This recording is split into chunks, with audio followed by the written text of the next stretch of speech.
Hello, everyone. Welcome back to another episode of Love and Deep Talk. And it is I, Kat, your favorite. I'm back. So, at least I hope I'm your favorite. I better be. I hope everyone is doing well. I will let you know that this is your friendly reminder from your Grandmaster Hunter to do your dailies, do your weeklies, work on your house, do your house dailies, do your house weeklies, and yeah, get those red gems. Save so you can pull for your man. Okay. All right. On with the episode. So I thought about doing these types of episodes before. I think I have briefly mentioned my little Spotify playlist.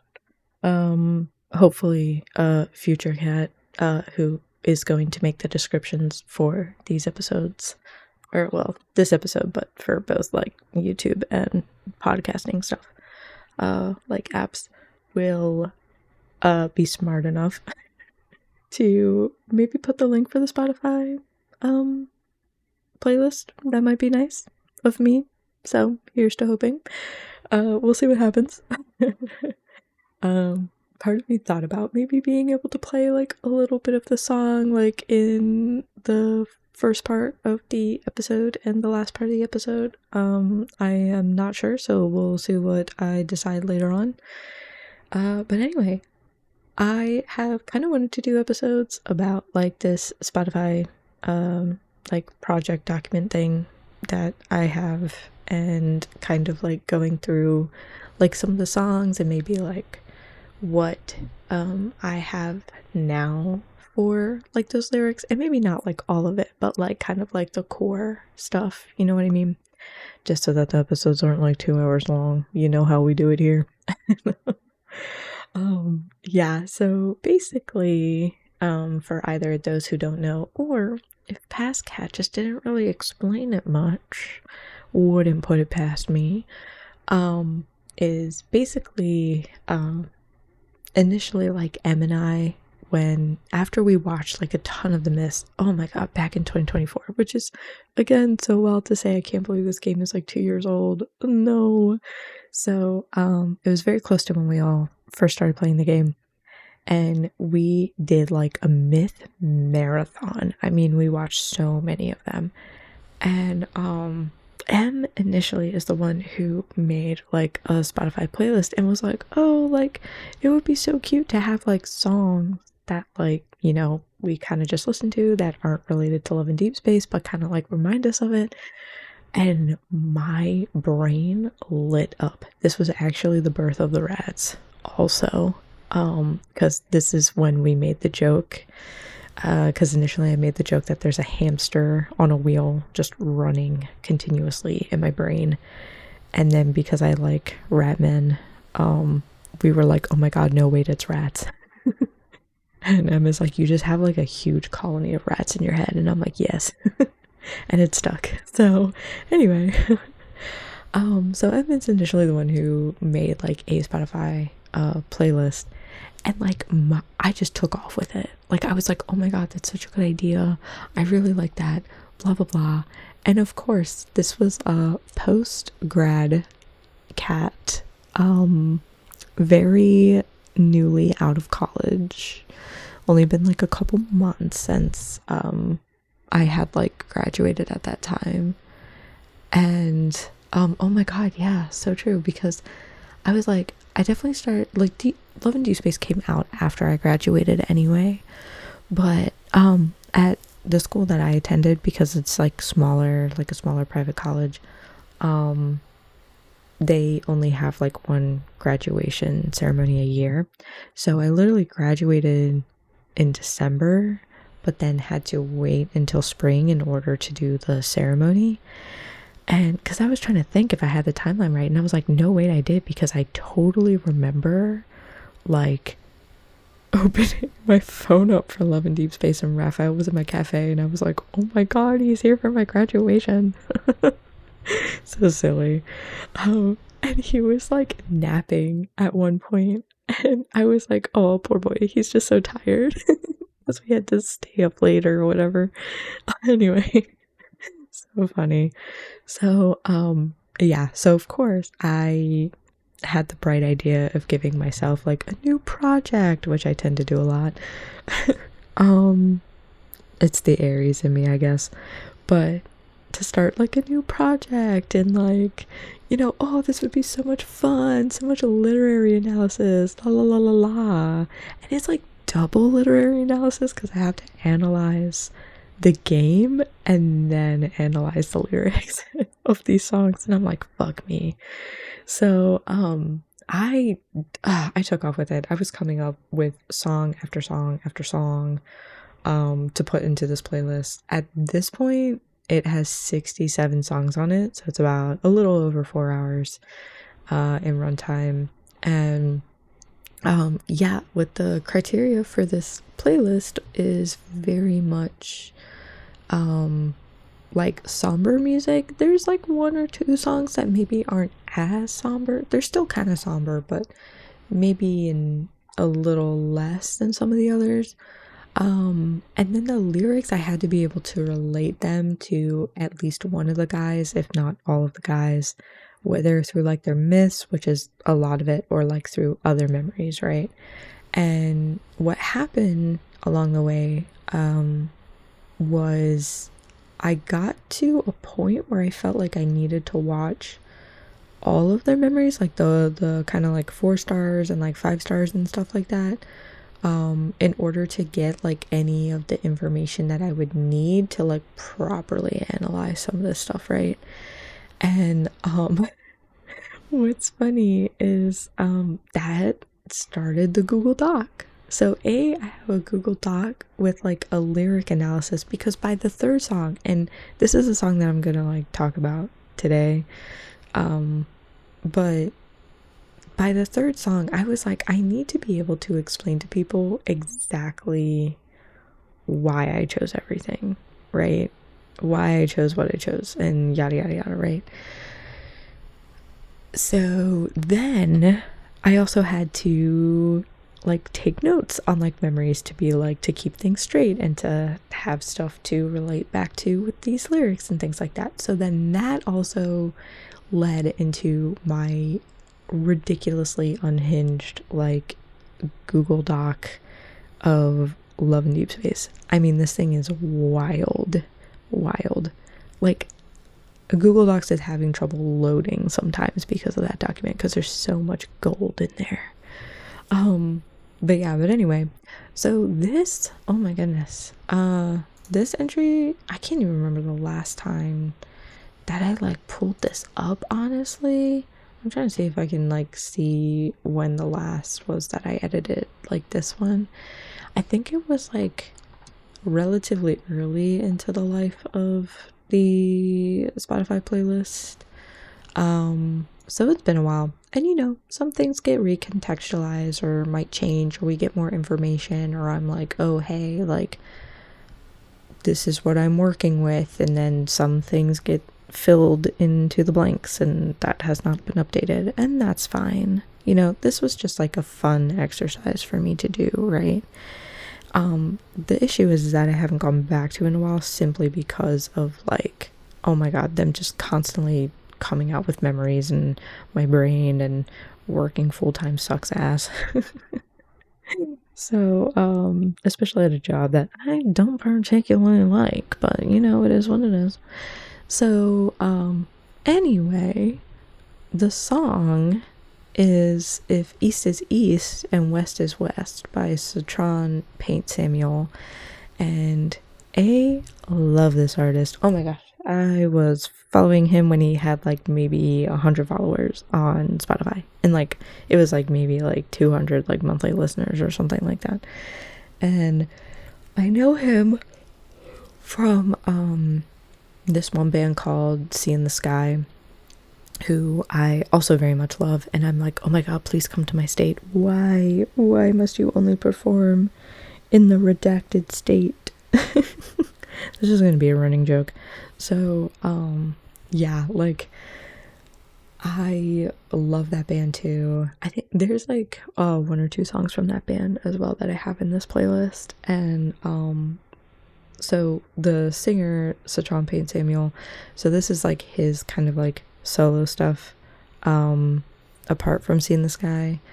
And I like love his voice and everything, and his music is a lot more like somber and kind of like slowish paced versus Seeing the Sky.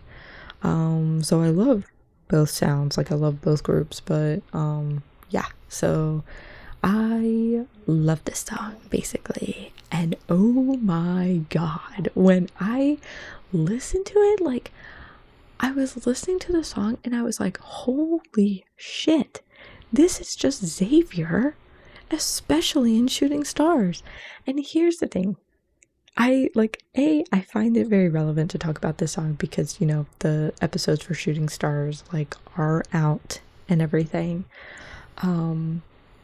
And yeah, basically that. And I just, oh my god, I just really wanted to revisit this silly little project. It's not published anywhere. It's not nearly done. But yeah. But anyway. So the big thing is like with this song, and the song is so beautiful. Like the just the melodies, the pacing of the song, everything is just stunning. I loved this song when I first heard it. Oh my gosh. And it's like, it's relaxing, but it's so sad. And it's just their lyrics are so pretty. I love them. I love the writing of the lyrics. But as I was listening to it, I was remembering, and I'll like read out some of the lyrics and everything, but keep this image in your head. I was remembering some like the beginning like background video when you first download Love in Deepspace, right? And it's showing you all the different guys, and depending on when you played, your video might be slightly different. It still has the same stuff. Like for example, like when I first played the game and first downloaded everything, you know, I'm only seeing Raphael, Xavier, and Zane, and it's still the same footage that they used. They just added Caleb and Silas. You know what I mean?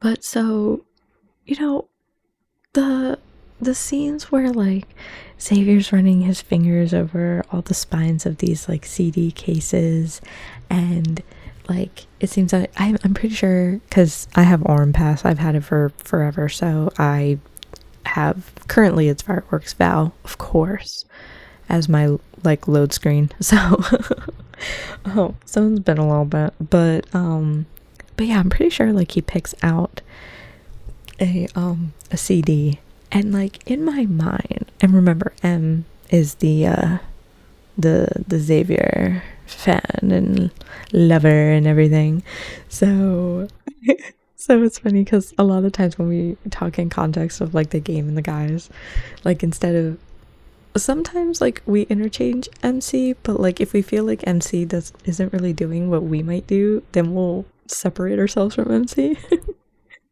But when we're talking about like stuff like this, or like being silly delusional, we're like, no, he played the song for you.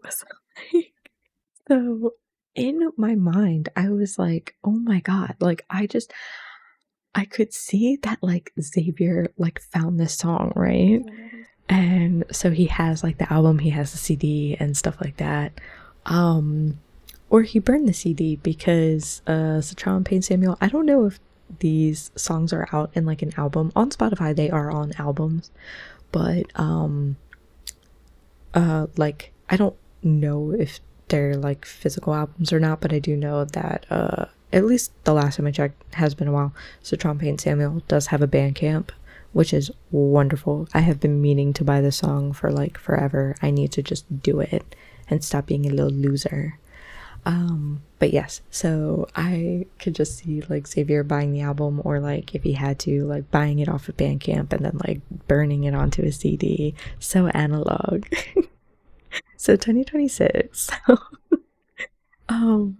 So him like making the CD, and then like, oh my god, I was like he like, it's like you're over like his place downstairs from your apartment, and like he picks out the CD and he like plays it for you, but there's like such a meaning to the song, but you wouldn't know because like you don't have your memories about shooting stars. And like, oh my god. So like what's so interesting about this song, and like again I'll like go into some lyrics and stuff like that, but this is just like stuff to like core stuff to be like that you can like kind of like pick up like as I'm talking about it and whatnot, is like what's so cool about the song in terms of shooting stars is A, heavily relates, but B, it's this song is both MC in Shooting Stars and Xavier in the main story. And especially like up in at like this point, that when I was like kind of like analyzing this whole thing. So this is like no Homecoming Wings, no Prologue to Tomorrow, no Death and Rebirth, no To Our Yesterday. It was chapter 8. That's it. This is where it ends in the story. So but you know, we had the myths and stuff like that. A lot of these songs are kind of myth minded, but anyway, it's so interesting in terms of, I'm pretty sure I talked about it in the Shooting Stars like episodes for the podcast, but the idea that, you know, like MC was kind of like that Xavier in Shooting Stars was like the really like reckless one, and he was so goal oriented, but he kind of lost sight of everything around him, namely MC. And when I say lost sight, I mean in terms of like choosing to spend time with MC instead of like kind of like chasing this goal, even though that goal had MC in mind, right? So yes, he's still like trying to do something for MC, he still has MC in mind, etc., but he's not like slowing down and like enjoying the moments with MC at that point, like in Shooting Stars, right? Like yes, they had their whole like sparring practice thing, but I mean like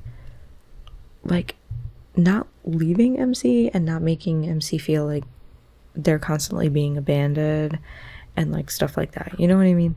So yeah, like it's, so for me it's like he was very much like that goal-oriented kind of reckless one, and he was kind of losing sight of like particular things like around him.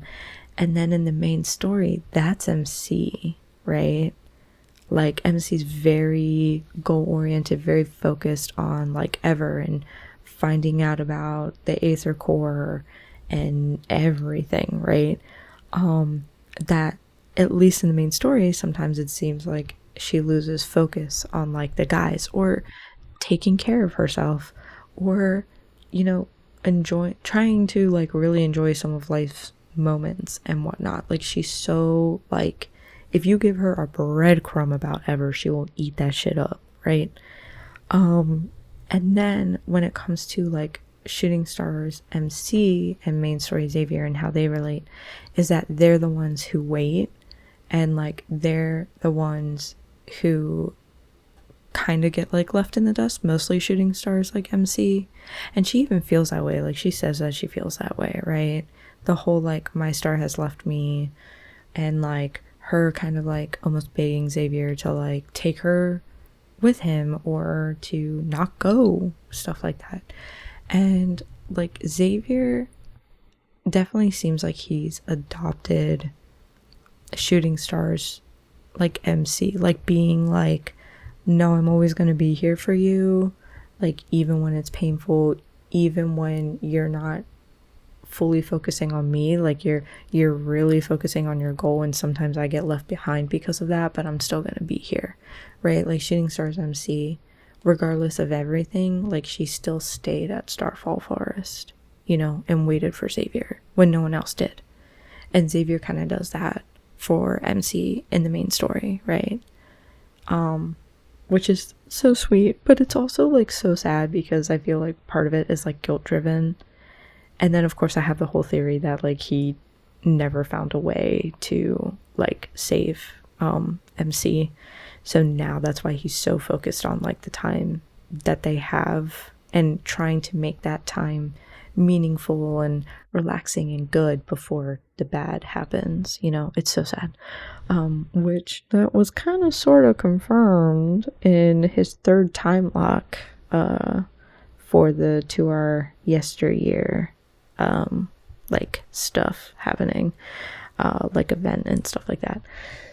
So yeah, very interesting. But anyway, so yeah, so those are some things to like keep in mind. But yeah, so I will get into some of the lyrics. So like the song starts off with like, if you let your mind wander repeatedly, it'll wander away, unlatch the hinge in the back and go out through the garden gate. And I was saying that like I imagine the song to be the main character like as the speaker, you know, and you know, in this case I put in parentheses, I was like, let's be honest, they're you. Hi, Xavier mates. Silly. And like this like stanza, like I'll use some like poetry, you know, terms, but like this stanza like really relates to like Xavier's habit of like disappearing without telling you, as if he's like leaving through the garden gate like in the back. You know, like just kind of like, you know, when you kind of slip through the back and stuff like that, maybe you're not telling anyone, and he's done that. And like for whatever reason, like I mean, MC at the time did not know those reasons, and there's a lot of secrets that like Xavier keeps. And it's so funny because in the document I keep saying like you, and when it comes to Raphael I say we. So, it's so funny. So if I say that, that's where that's coming from. But yeah, and like some of the secrets that like he was keeping for a really long time was like MC's relation to the planet of Philos, and it's really hard to know like what he's thinking or like what Xavier's goals are and things like that. But yeah, so it's that like whole idea of just being left, and like in terms of letting the mind wander specifically, it almost makes it seem like it's not him being like goal oriented, right? Because typically it'd be like, oh, you keep your eye on the ball, but to me it's more like letting your mind wander away from like the people who surround you, which would be MC, right? It's almost like his goal should be MC and like his time with MC, but his mind wanders to backtracking. So so painful. But so the next stanza is while you visit the light up ahead of you, scared to death as you started to shake, just don't wander too far, we'll be here when you wake up. And I was like, oh my god, this is just Starfall Forest. Like that whole part of like you know, like as soon as I heard like the word like light, I was like, oh my god, like Xavier, stuff like that. But then like as the stanza was going on, I was like, this literally is just Starfall Forest, and like, you know, the kind of like fear, I would say, and like we don't know exactly what happened in Starfall Forest, I don't believe, but just like imagine like finding out that wanderers were people, right? And you've been killing all of these wanderers, but in reality they were just people who were sacrificed to Philos as fuel, right? So I guess like the fear kind of like associated with that of being like finding out the secret, but then also like finding out that like the love of your fucking life is like the ultimate fuel, and you're like, what the hell? You know what I mean? And then again, like the just don't wander too far to me is like, and like Shooting Stars MCs like pleading with Xavier to like not leave her. And then the we'll be here when you wake up is like MC waiting for Xavier in Starfall Forest, and I'm like, ugh. But yeah, like one of my lines here is like, regardless, you don't know of Xavier's burden, and you simply wish he wouldn't leave you waiting alone at the entrance of the forest. And I'm just like, oh, it's so sad. God, fuck this song. I love this song so much, but the second that, like, sometimes I start reading it with the Love and Deep Space lens, if you will, I'm like, why do I do this to myself? This is so painful. There are some other songs in here that is like, oh my god, if I listen to these, I'm gonna cry. So the next stanza is, but that's not you. You're back in Sacramento, laughing with me under train tracks. We'll always be there together. And I was saying that the stanza reveals your feelings towards Xavier and how you believe that despite the burden of Philos' secret, Xavier isn't only a prince who is expected to protect the people of Philos, but he's your best friend and the man you love. Although the you in Shooting Stars is rather dense. She just will not admit it to herself. But he's a man you love who you can spend your days sparring with and laying on the rooftops watching the sunset together. And that was like the image that I had, is that, you know, the whole laughing with me under train tracks is like, instead of the train tracks, it's the rooftop, right? And then kind of like your like fond like memories like are always there in the sparring, but also in like the quiet times like on the rooftop. And then like I can like imagine like MC's mind after like Xavier leaves. So after Shooting Stars, that like her mind like drifts back to like those moments, and it's just so sad. And sometimes like, and then in terms of main story Xavier, I'm like, oh my gosh, like does he think about that a lot? And like kind of him being like, I don't know, almost living in like this double world of like having these memories of Shooting Stars, kind of knowing that like what almost like what he gave up, you know what I mean? And him just like thinking about that time, and maybe like he also feels like we'll always be there together like on that rooftop, and like we'll always be there together like sparring with each other. And then like the kind of parallels of like in the main story, like you two being partners, you know. Oh, it's so sad.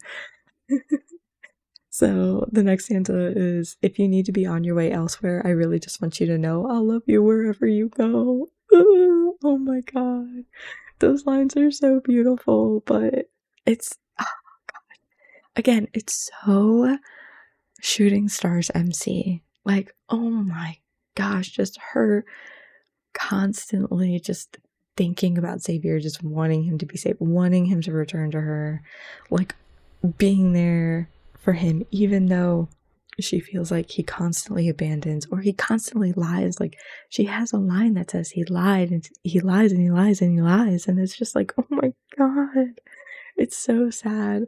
And then with main story Xavier, it's him doing kind of like the same thing, where like with main story MC being so like goal focused, kind of like how he was in Shooting Stars. So I wonder if like he sees a lot of like himself in MC, and he's trying to like love main story MC in the same way that Shooting Stars MC loved Shooting Stars Xavier, you know, in the more like quiet, like gentle, maybe almost like worried love, versus like a very kind of like almost like over functioning love, where it's like, no, you can't go here or you can't do that because I'm scared something's gonna happen to you. You know what I mean? It's more like, yes, you can go, but please return safely. Like, oh, it's so sad.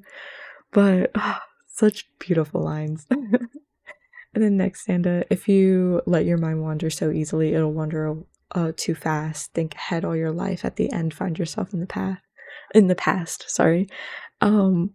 But yeah, so to me, especially at the time, I was like, this definitely refers to like Xavier trying to find a solution to you being like the best fuel for Philos, and that he's gonna try to find a new way to sustain Philos without sacrificing you. But in doing so, like he's thinking so far ahead in the future in terms of like trying to save you. Like again, it's the goal oriented, like almost like goal obsession like mindset.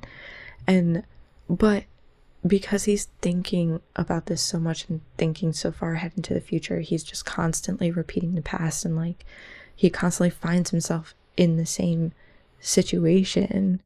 And like one of the lines I have is, in the current main story, he is again met with the person who he loves, but he seemingly has no way to save you, which is also why I'm like, I don't think he ever found a way. And what's funny is like that kind of connection and that like theory and stuff like that, which again, I'm pretty sure is like at this point, like now confirmed thanks to the time locks, is but another song like in the playlist like really helped me to connect that, because like as I was listening to the song and I was just kind of sitting with it and like thinking about it, I was like, oh shit, like it hit me and I was like, oh my god, I don't think he never found anything. Oh god, is there not a way? Like, do you know what I mean? But yeah, and so it's interesting too in terms of like the backtracking, because I think in Shooting Stars, like Lexi and I kind of like we're talking about, are we going to the past, are we going to the future, and like what happens, because there is a part, and I believe it's an anecdote, I know found it again recently, I would have to look for it, but it's totally an anecdote, because I remember saying it's an anecdote and then they were like, yep, you were right. Maybe, I don't know. Oh no, it was World Underneath, that's what I said it was. I was like, oh, it's a World Underneath, and they were like, you are correct. So it's in From the Stars, and I'll read like a part of it because again, it has to deal with the backtracking and then part of these lines. But it's in page 3 called Waterfall Inside Forest from the Stars, and this is a World Underneath, and it says, some say that from a higher dimensional perspective, time doesn't exist. The past, present, and future unfold in the same space. A person can only see the world before them because their eyes can only perceive the light projected from it. If this is true, then somewhere in the vast cosmos, there might exist a point where light from countless timelines converges. From there, one could see every star that ever existed, from the explosion of the universe to its eventual collapse, and witness every possible ending the world could take under an infinite number of choices. So it's very interesting because I'm assuming that's what he was trying to find in terms of backtracking, but it's like, are you going into the past or are you going into the future? So it's so interesting because it's like the thinking ahead would be the going into the future part, but ending up in the past obviously is like you're going into the past, but it's just a constant repetition of the cycle, which is all Love and Deepspace, right? All the reincarnation stuff, all the repeating of the cycles, like everything. It's the myths, like, oh my god, it's crazy, right? So that line was just so good, especially like when I first heard it, I was like, holy shit, this is so good. And the fact that this song is not related to Love and Deepspace in any way, but it fits so well. But yeah, so moving along, again, like I might not be able to touch on like everything, but maybe one day I'll publish this funny little project and y'all can read it to your heart's content. But then there is like a line, again, totally recommend listening to the song. Oh my god, it's a beautiful song. Please give this artist so much attention that like he's just gobsmacked. But then there's like you know, I don't know what this is technically called, but when it's like more in the background. But it says these days are precious and numbered, and I was saying the significance of this line relates to Xavier trading the time with you to instead look for something that you don't understand. You, in Shooting Stars, know that the days are numbered and that you two only have so long together, plus you wish to have more time with Xavier, but it seems that he would rather leave on adventures that you are in the dark about, and that would include like his missions and kind of like the beginning of the myth and then backtracking as well. And then each day that you spend with Xavier is precious to you, but not many are left, especially when he leaves you as the queen at the end of the myth. And then I was talking about in context of like main story Xavier, especially if he's showing like us. So I change between the you and the us a lot, like if I'm including myself. But showing us as like the main story MC, the song from like his music collection, like we can interpret the line as Xavier's change in attitude from his time as a knight to his time with us in the main story. And then like for example, oh my gosh, like this is how you know how far deep I go into this, because I have lines from video calls. But the video call Beef Hot Pot, Xavier expresses that we have to enjoy the present or else, quote unquote, where's the fun and all that. Maybe referring to like what's the point in life if you don't enjoy the present, versus like worrying about the past and the present too much. And like this line could be Xavier's reminder to create memories with us in the present as possible, that he may know there's no way to break the cycle again. Like that kind of comes back up, and he might be trying to get us to enjoy our time alive before we have to be sacrificed to keep everyone else alive. So he wants to like try to enjoy time that we have together. And then like it poses the question of, is it sadder to have lived a life devoid of joy before we die, or is it sadder to have previous memories and people who are forced to leave behind? And then at least in the latter, we would have a meaningful death in the people who we're saving. But yeah, and then it's just, God, like just thinking about that in terms of like Xavier, like if he's not able to save us and he knows that like we just have to constantly be sacrificed, him just knowing that information and knowing that the days are numbered, you know what I mean? But you can still enjoy the time that you have, you know what I mean? God, it's so freaking sad. But like this song was crazy. Like when I was like first analyzing it, I was like, holy shit. And then the next stanza, sorry, I cannot talk, y'all. I chose a great creative medium in podcasting, didn't I? Anyway, for someone who can't speak. So yeah, the next stanza is, caught your leg in a snare and you're tired of it, left your head as you come unstuck, don't be gone for too long, we'll be there when you wake up.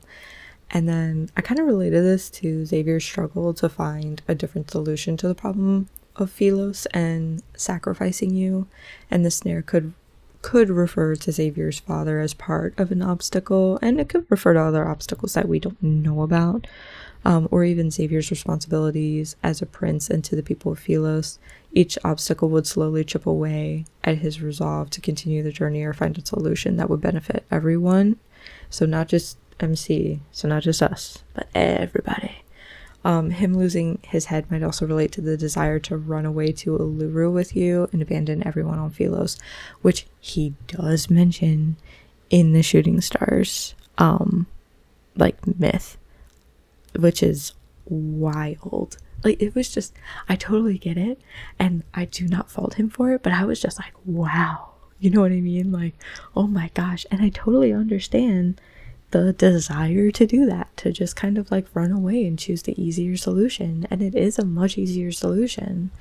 But it's also kind of like a band-aid, because they even like MC and Xavier even talk about will be overrun with wanderers.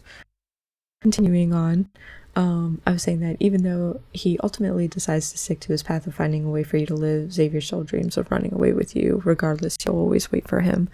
Ugh, so sad. But yeah, and again, so like the snares and like the leg getting caught in the snare, it's a lot of the obstacles or the slowdowns or the things that are not allowing him to like reach his goal. And I'm sure like after a while there had to be a period where he's just like, how can I keep going on, right? And like the only thing that really would keep him going on is the thought of MC or you. But the next stanza is, but that's not you, you're back in better days, and joking it up with a stranger. And I wrote like, you believe that Xavier would never run away to Uluru even if he wanted to, which in the end he doesn't. So he isn't the type of person to abandon others like that, which is interesting. And like in main story, definitely not. In Shooting Stars, yes and no, because on the surface it really does seem like he's like abandoning MC and stuff like that, and she does feel that way. However, he has the kind of like secret intention and motive to ultimately like save MC, and like him trying to find a way to not sacrifice MC is kind of him trying to save everyone, right? Like he's trying to save all the Philosians by trying to find like another energy source, but also save MC by not constantly having to sacrifice MC. And it's really him trying to like break the cycle that him, MC, and everyone is stuck in. But yeah, so he isn't the type to typically abandon others like that, especially not anymore, as he seems to have changed from shooting stars to the main story, which is kind of like what I mentioned, is that main story Xavier definitely doesn't seem like the type to abandon anyone, probably because of the pain that he felt in shooting stars, abandoning everyone. Oof. But so he says that he'll always be with you and he'll always find you. And even though Xavier, especially in shooting stars, might be convinced or might show that he's willing to take shortcuts and abandon others, you know that this isn't necessarily the truth, especially because if you thought that that was the truth, why would you keep going back to him? You know what I mean? Or keep holding out like so much faith. Like MC in shooting stars sees like the good in Xavier. You know what I mean? But yeah, or that he, so Xavier, at least wouldn't abandon those important to him without a good reason, such as finding a way to save you. But yeah, it's like, it's so painful and so interesting. Oh my god. And then the next line is, we'll always be there together. So in terms of operating based off of like the reincarnation theory, you know, like that MC's constantly being reincarnated. Like this line would reference Xavier and you always finding each other in each reincarnation cycle, as long as that's what's happening. Because we don't, that's not confirmed, because I also have another theory on that, because of course I do. So whether on like Philos as knights or as hunters, like in the main story, the two of you will always find each other and spend your days together. Like even though this time is not on the rooftop of a clock tower like in Shooting Stars, the two of you can still watch the fireworks near Lincoln City's clock tower, which I believe was in, oh my gosh, which memory? It was his drunken one, the drunken intimacy one. And this time Xavier won't leave you in the dark so much.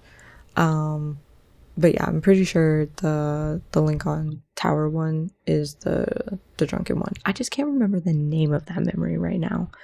I usually get those couple memories like mixed up in terms of the names, especially because I wasn't playing at the time. But anyway, moving along, the next stanza. If you think that they deserve your punchlines elsewhere, I really just want you to know I'll love you wherever you go.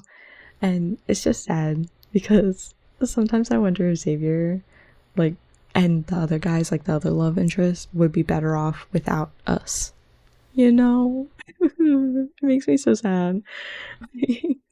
Like, it's kind of like, is it worth Xavier having to be burdened with the fate of Philos and our fate in order just to know us? And like, can we really understand and love him like that much in terms of like what he's sacrificing for us, like compared to the burden that he carries?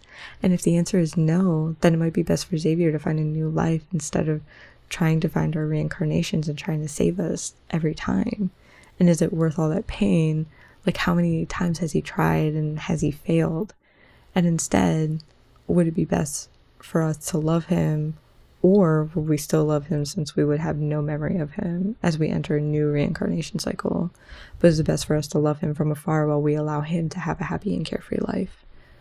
You know what I mean? So it's kind of like, you deserve something else and like so much better, and you deserve like a life without all of this pain. Like, even if you love me, because I don't want to see you in pain, but I'll still love you.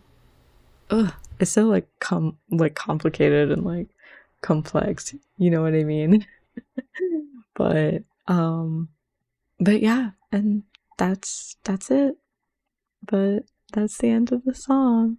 Again, I highly recommend like listening to the song like 100 million times. It's a great song, great artist. More great songs from him too. Honestly, there's quite a few songs of his that made it into this playlist. And this song was the one that really made me be like, okay, no, I have to like write my like evidence and cite my sources. And like, of course, this like the way that this document is kind of organized now, it does have all of the like really important like information and like some of the theories and stuff and live service games, so some of the things like and whatnot. Um but yeah, I don't know. This is what I had at the time. I like it a lot and it's such a good song, and every time I listen to it, I honestly like just constantly think of Xavier and just everything that he's had to like go through, and like the image of him like putting this song on to like communicate like his feelings. Oh, it messes me up. It really does. But yeah, so I hope you all enjoyed this little kind of like music analysis. I at least have fun. And again, like I have a ton of fun like doing these. Like I listen to this playlist all the time and like just constantly like ruminate over it, and I really need to hop on like the other songs, and like I have like small notes for some of them. There's certain ones that it's like I have a ton of, and then there's like other ones are finished, or ones where it's like, oh, I just had to like literally kind of like throw the idea in of like why I put this song in the first place. And then there's some that are empty and I'm like, oh damn, I'm gonna have to really listen to these songs again. But yeah, so oh god, but come on, imagine 67 songs. God. Oof, it's rough. But yeah, and then there's of course like a couple other guys that I really need to like watch particular memories for, so that I have like some good shit to work with. But oof, I'm seeing some of the songs that I know relate to Raphael or relate to all the guys, and I'm just like, oh god, I'm not fucking ready, man. I'm not ready. I was listening to some of them like earlier today and I was like, oh boy, here we go. Here comes the pain.